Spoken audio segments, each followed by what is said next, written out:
What makes a perfectly rational adult look at a billion-dollar floating resort and think they can improve its engineering with duct tape and a few plastic bags? The cruise environment triggers a bizarre desire to hyper-optimize the vacation experience. Here are documented cases of what happens when passengers attempt DIY life hacks at sea. Do not attempt to repeat this. 1. Cabin 8214 on a massive 4,000-passenger American megaship became the site of an amateur engineering disaster when a retired accountant named Gary decided he was going to outsmart the vessel's centralized climate control. Ever notice how the most rational people at home suddenly believe the hospitality industry is running a covert psychological warfare operation against them? This is a classic example of vacation paranoia, a state where perfectly normal adults are convinced that cruise lines purposefully keep cabins slightly warm just to force passengers out of their rooms and into the revenue-generating casinos. Determined to take back his thermal autonomy, Gary implemented what he called his proprietary override protocol. The cabin thermostats on this particular ship used a combination of motion and temperature sensors to regulate airflow. Gary's brilliant DIY hack was to take a thick, damp washcloth, heat it in the bathroom sink with scalding water, seal it inside a plastic Ziploc bag, and securely duct tape the makeshift heating pad directly over the thermostat's digital sensor. He figured the machine's computer would read the room at 95 degrees and defensively pump in maximum air conditioning. For about 2 hours, he was an absolute genius. The vents roared to life like a jet turbine, blasting Arctic air into the 180-square-foot space. Gary was thrilled, happily reading a paperback in a heavy fleece sweater while his wife, Linda, hid under 2 separate duvets. But Gary had fundamentally misunderstood the unforgiving physics of Caribbean humidity. By forcing the system to continuously pump freezing air into a room that was never designed for it, he rapidly dropped the cabin temperature completely below the dew point. Condensation didn't just form on the mirror, the actual walls began to actively sweat. Rather than admit defeat and peel his duct-taped contraption off the wall, Gary succumbed to sunk-cost thinking. He attempted to balance his newly created indoor climate by propping the heavy balcony door open with a single orthopedic walking shoe, hoping to introduce a mild, neutralizing ocean breeze. Instead, this triggered a violent atmospheric pressure differential. The 90-degree, hyper-humid tropical air rushed in, violently collided with the freezing cabin air, and instantly spawned an indoor microclimate. When the cabin steward eventually opened the hallway door to drop off the evening dining schedule, he was greeted by a literal thick white wall of fog rolling out into the carpeted corridor. Inside, the ceiling was dripping wet, the carpet squished audibly underfoot like a wet sponge, and Gary was standing in the dead center of a completely saturated room, still wearing his fleece sweater, furiously trying to wipe down the fogged-over television screen with a single dry face towel.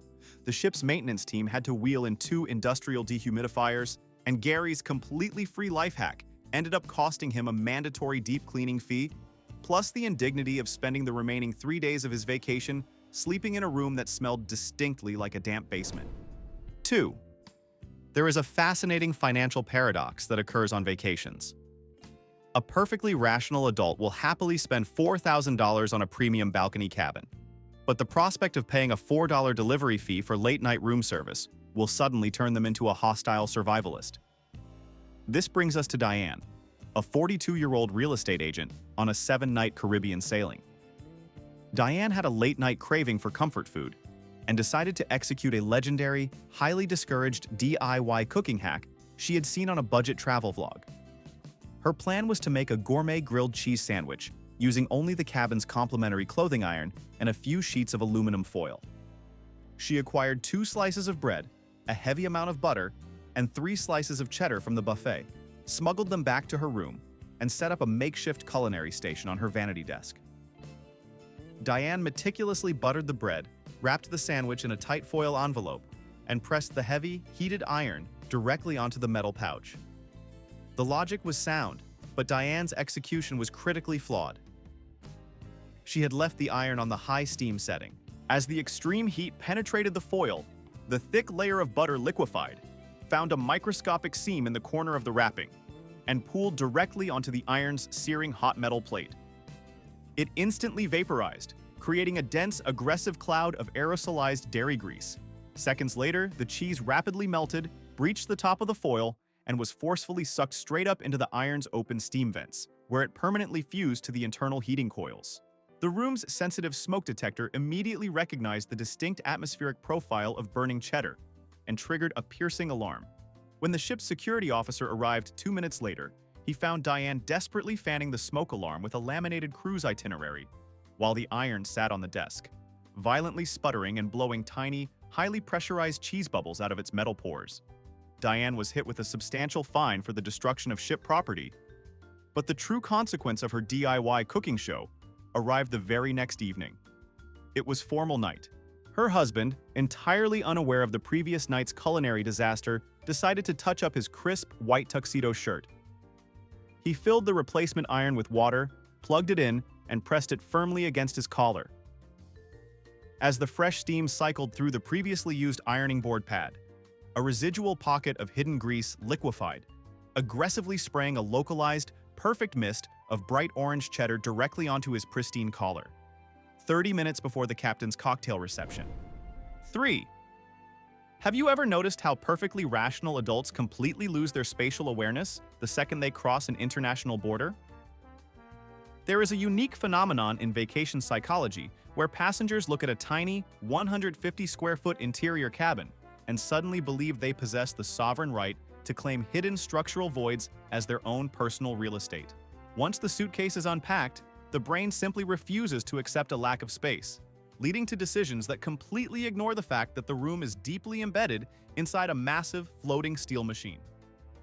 This perfectly describes Neil, a 55-year-old hardware store manager on a 14-day Panama Canal transit. Neil and his wife, Brenda, had severely overpacked. By day 3, their small cabin was drowning in hardshell suitcases, winter coats, and boxes of duty-free souvenirs. Refusing to step over a massive roller bag for another week, Neil stared at the white, metal drop-ceiling panels above the sofa. These panels exist purely to conceal critical maritime infrastructure like water pipes, electrical trays, and ventilation shafts. But when Neil stood on the sofa and popped one of the lightweight aluminum squares upward, he didn't see an engineering cavity. He saw a complimentary, completely empty attic. Neil hoisted 2 heavy, fully loaded hard-shell carry-on suitcases and a cardboard box containing 6 glass bottles of vanilla extract up into the dark void. He carefully laid them flat across the thin aluminum grid that supported the ceiling. He snapped the white panel back into place, dusted off his hands, and admired his incredibly clean, spacious room. He felt like an absolute spatial visionary. He had found a secret storage compartment that the cruise line didn't even charge him for. However, Neil had failed to consider 2 critical variables. First, he had placed heavy luggage equipped with premium, ultra-smooth polyurethane wheels directly onto a flat metal track. Second, a cruise ship is fundamentally always in motion. For the first few days, the Caribbean Sea was perfectly flat, and the luggage remained entirely dormant in the ceiling. But on day 6, the vessel entered the open Pacific Ocean and encountered a mild, highly rhythmic rolling swell. The ship began to gently pitch side to side. Deep inside the dark mechanical void, the smooth wheels of Neil's suitcase found their footing.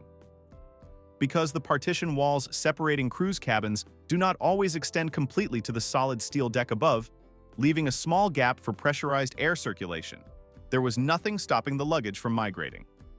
The twist unfolded entirely in the adjacent cabin, occupied by Eleanor and Walter, a pair of retired librarians from Portland who valued absolute silence. At 2 in the morning, Eleanor woke up to a terrifying sound. It wasn't the hum of the engine. It was a low, structural groan, immediately followed by the distinct, heavy sound of rolling wheels smoothly gliding directly above her bed. She froze. A few minutes later, the ship tilted the other direction, and the heavy, rolling footsteps traveled back across the ceiling, finishing with a dull thud. Eleanor was absolutely convinced that a highly athletic thief was crawling through the ventilation shafts. She aggressively shook her husband awake, pointing frantically at the ceiling. Walter, who forgot to put in his hearing aids, assumed she was complaining about rats. To solve the issue, Walter grabbed his wooden walking cane and forcefully smashed the rubber tip against the metal ceiling panel, to scare the animals away. The violent thumping vibrated the structural grid just as the ship hit another swell. Up in the dark void, the heavy floral print suitcase gained maximum momentum. It bypassed the partition wall entirely, rolled 10 feet into Eleanor and Walter's airspace, and slammed violently against a heavy cast-iron sprinkler pipe. The massive metallic clang sent Eleanor into pure hysterics. She hit the emergency button on the room phone and breathlessly reported an active home invasion in her ceiling. Within 10 minutes, the head of nighttime security arrived at their door holding a heavy flashlight, fully expecting to find a loose structural bracket or a swinging pipe. He stepped onto Walter's bed, reached up, and pushed the ceiling panel aside. He aimed his beam into the dark, dusty cavity. He did not find a stowaway.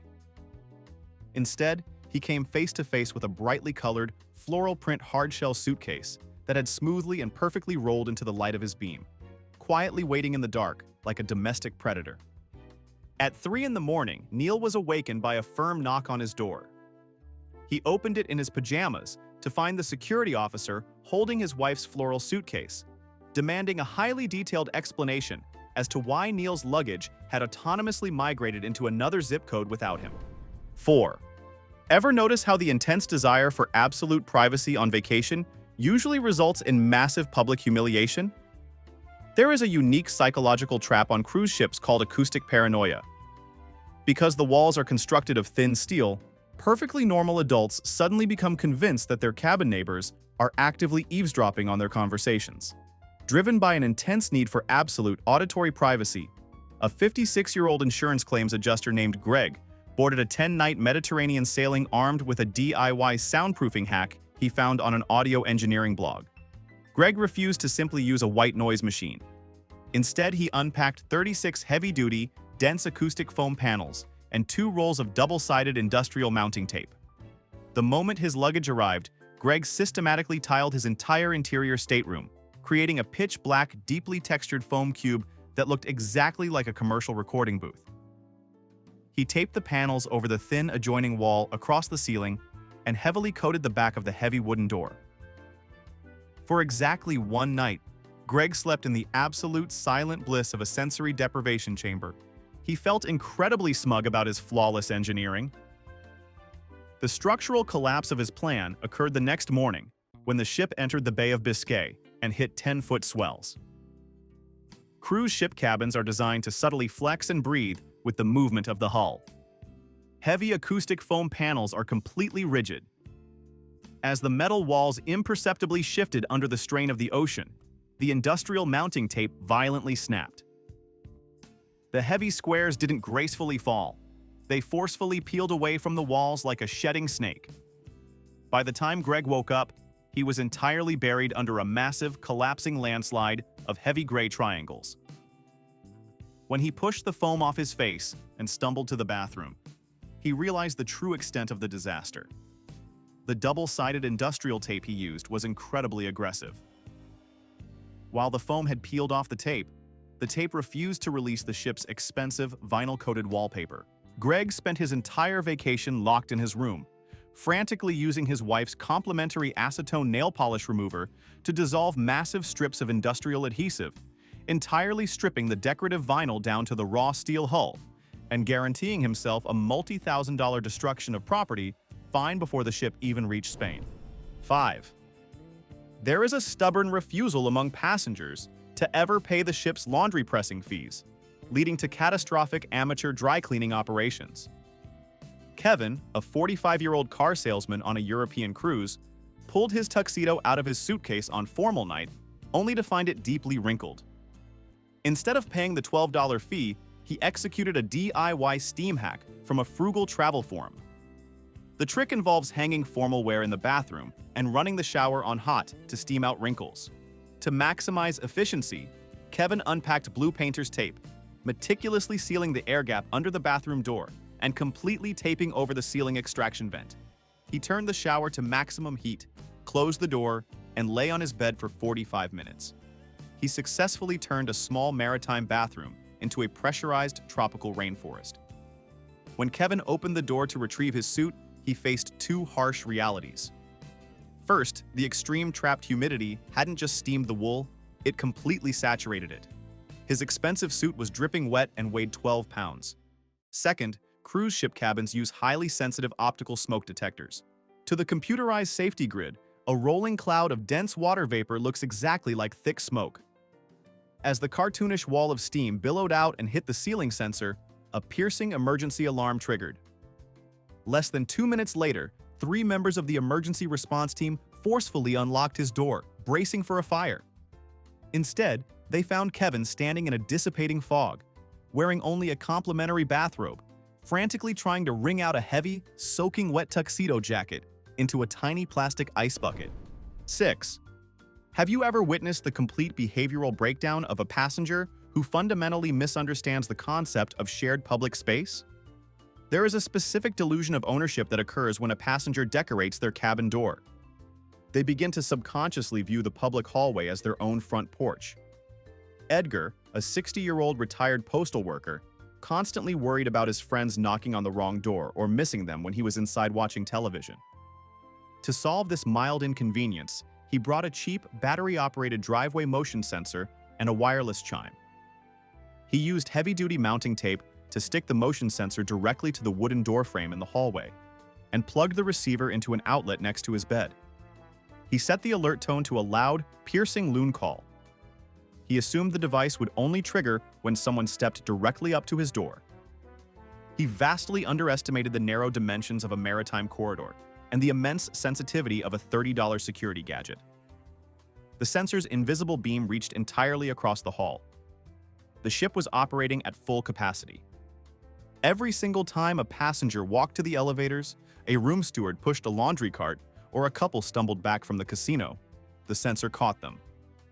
By 11 o'clock at night, the receiver in Edgar's room was emitting a relentless, rapid-fire sequence of high-pitched bird noises. Realizing his makeshift alert system was a complete disaster, Edgar opened his door in his pajamas to rip the sensor off the frame. The heavy-duty mounting tape refused to yield. He tried to pop the back cover off to remove the batteries, but the plastic casing required a tiny, specialized screwdriver he did not pack. With the sensor continuing to trigger every single time he moved his own hand, Edgar had absolutely no choice. He took off his heavy leather dress shoe and spent 5 deeply humiliating minutes repeatedly smashing the plastic box against the doorframe to permanently destroy the internal speaker, all while his neighbors peered out of their rooms to watch an elderly man passionately beating his own wall with a loafer. 7.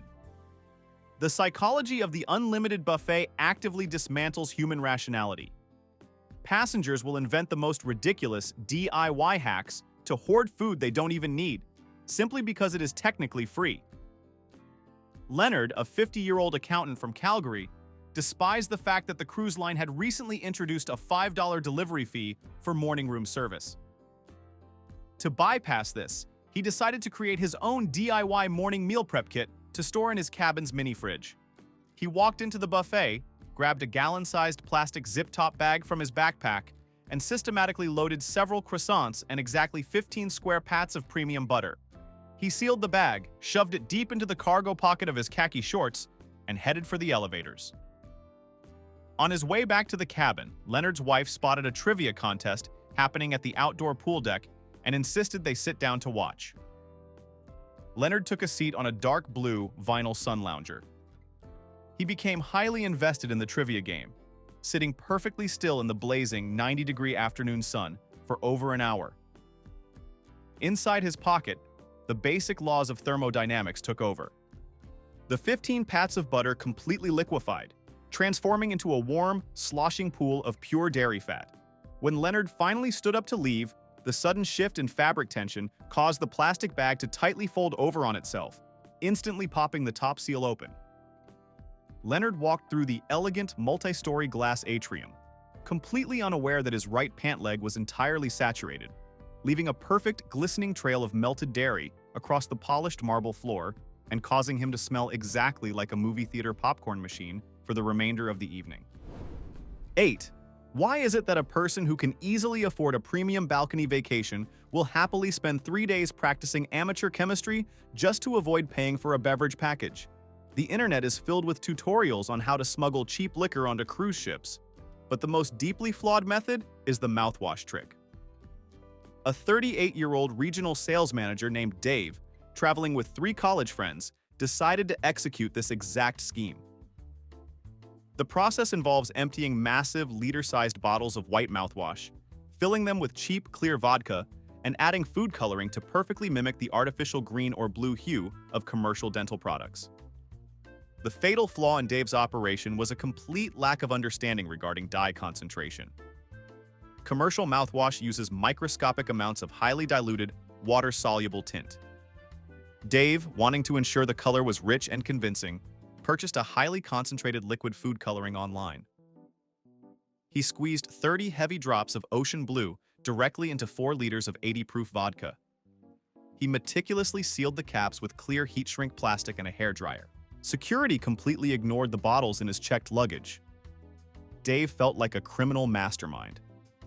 For the first 2 days of the cruise, the group discreetly mixed their blue vodka with lemon-lime soda on the pool deck, feeling immensely smug about the hundreds of dollars they were saving.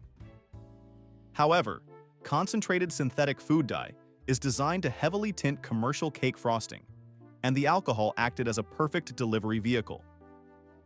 The men were having such a good time, they didn't notice the creeping side effects until the evening of formal night.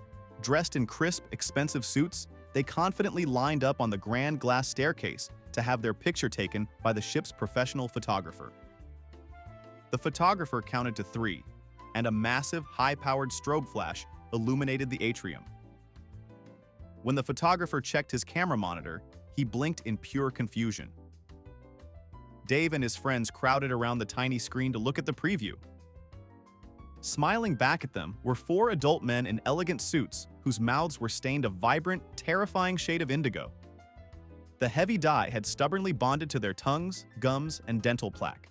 It wasn't permanent, but no amount of desperate scrubbing with the cabin's complimentary bar soap could immediately break the stain. They spent the next 4 days of their luxury vacation avoiding cameras, talking to bartenders with their hands entirely covering their mouths, and looking exactly like a barbershop quartet that had just finished drinking several bottles of blue fountain pen ink. 9.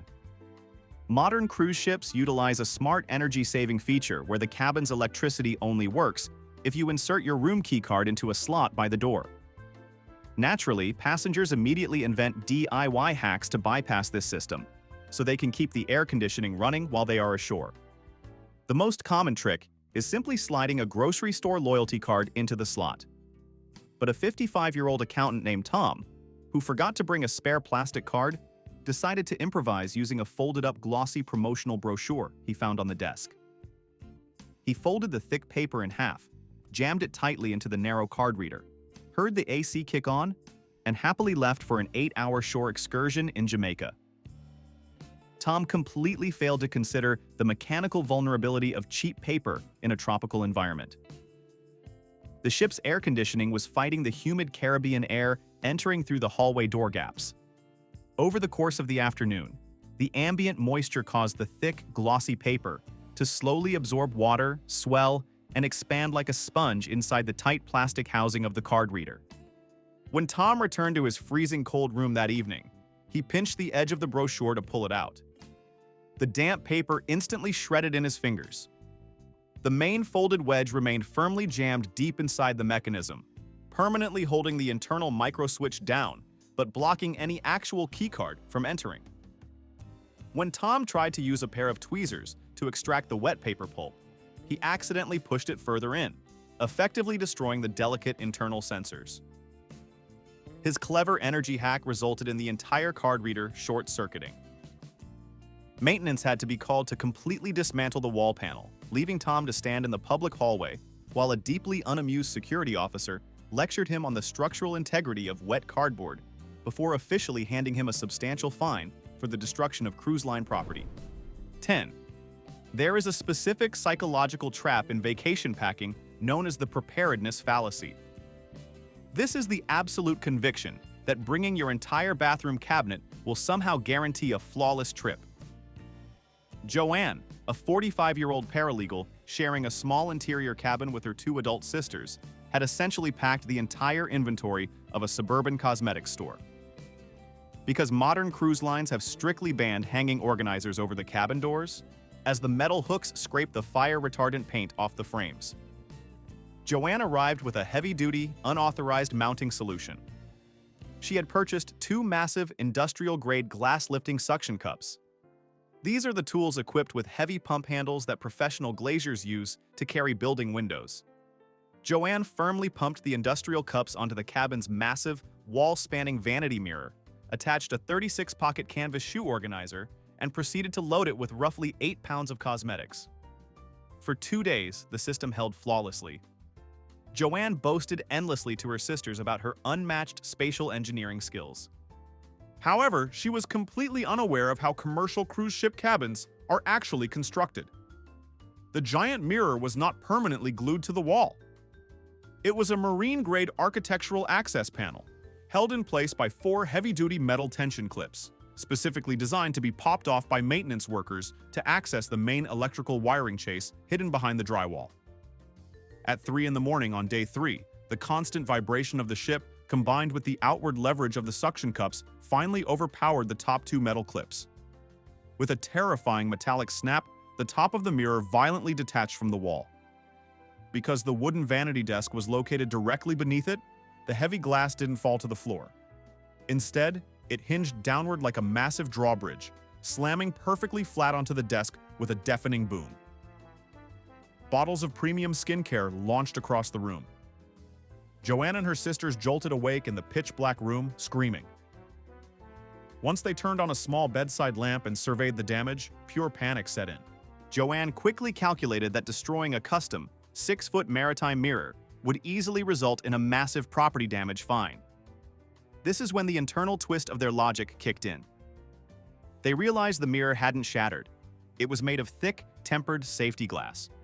It had simply popped out of its clips. Driven by the intense fear of a financial penalty, the 3 women decided they could just quietly put the wall back together and pretend nothing happened. They spent 20 minutes frantically clearing the heavy jars off the glass. Then, realizing they needed proper visibility to carefully align the heavy panel with the wall brackets, Joanne reached over and flipped the main overhead cabin lights on. Operating in the sudden, blazing illumination, the 3 women grunted and strained, lifting the heavy sheet of glass back up to the wall. They carefully lined the edges up. Joanne ordered her sisters to turn around, press their backs firmly against the glass, and push with all their leg strength. They shoved backward. 4 distinct, incredibly satisfying metallic snaps echoed through the small cabin. The mirror was perfectly remounted. They fell onto their beds, gasping for air, genuinely celebrating their flawless midnight cover-up. They had beaten the system. It wasn't until they tried to go back to sleep that the true consequence of their amateur carpentry revealed itself. A standard cruise cabin vanity mirror has a highly specific, precision-cut rectangular hole in the bottom corner that perfectly frames the wall-mounted switch for the room's surgical-level overhead lights. In their panicked struggle, the sisters had mounted the mirror completely upside down. The pre-cut hole was now located at the top left corner near the ceiling, proudly displaying a patch of blank beige drywall. The solid, heavy bottom edge of the glass panel was now entirely covering the actual light switch. Even worse, Joanne had just turned that exact switch to the on position so they could see what they were doing. The heavy tempered panel was securely clipped into the wall, completely barricading the switch and permanently locking the main cabin lights on. Because the mirror could only be safely removed with specialized suction tools, the sisters were entirely too embarrassed to call guest services and explain how they managed to trap a light switch behind an upside-down wall. Defeated by their own engineering, the 3 women spent the remaining 5 nights of their luxury vacation sleeping in a brilliantly illuminated room, wearing dark aviator sunglasses in bed, and strategically wrapping travel neck pillows over their eyes. What we see here is the ultimate sunk cost fallacy. Instead of admitting defeat, people will permanently trap themselves in a blinding room or stain their teeth indigo just to prove their hack worked. Which was the worse fate?